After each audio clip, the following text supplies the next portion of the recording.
Does eating fat make you fat? You might be surprised by the answer to that one. So today I wanted to talk about dietary fat. We talked before about protein, which is a macronutrient, meaning your body needs a lot of it, and the same is true for fat. But not all fat is the same, and eating fat actually doesn't make you fat.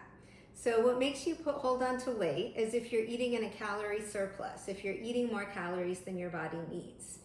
Now, fat is very calorically dense. So protein has 4 calories per gram, carbohydrates have 6 calories per gram, and fat has 9 calories per gram. So for the same amount, you're getting more calories per gram, double with fat than you are with protein, which is why fat gets a bad rep.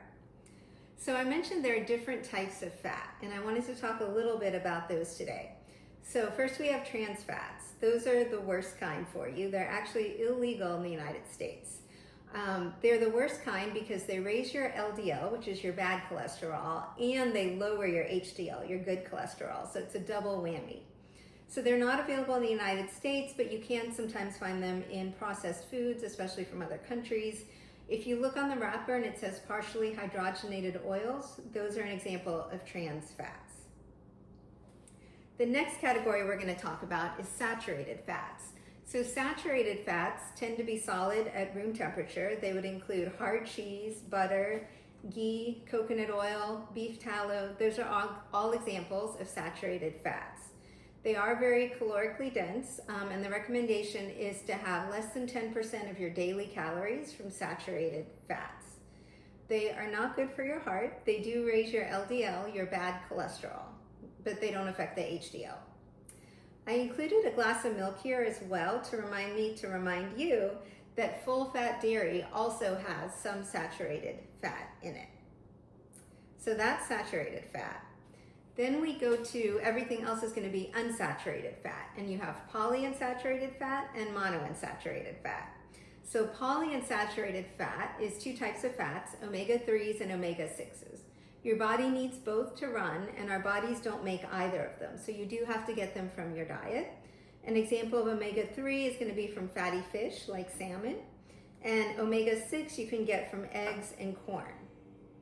Now, seed oils are actually in this category as well. So those are things like canola oil, sunflower oil.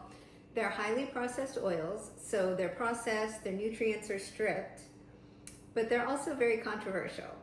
So they do fall in this unsaturated fat category. And I just told you saturated fats are not so good. So how do they compare to saturated fat? So there have been several studies looking at this, and if you're going to replace your saturated fat, seed oils are actually better. Again, they're polyunsaturated fats, so they're going to be better for your heart than saturated fat. They're controversial because some people think they cause inflammation, and you don't have to use them. There are alternatives. I guess in part it depends on what you're replacing with the seed oil. So if you're going to replace saturated fat with seed oil, then it's better for you. But if you can go to monounsaturated fat, then that's going to be even better for you.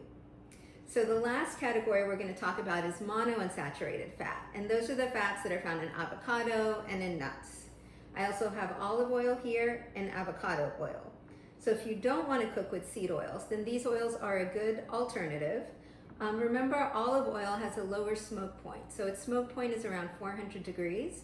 Which means it's fine for cooking, on the range. But if you're going to cook something in the oven at 400 degrees or more, then you want to use avocado oil because it has a higher smoke point.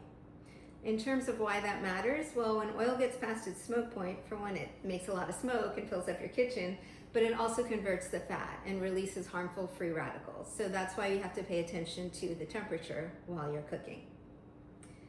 So that's the skinny on dietary fat. If you have any questions, let me know.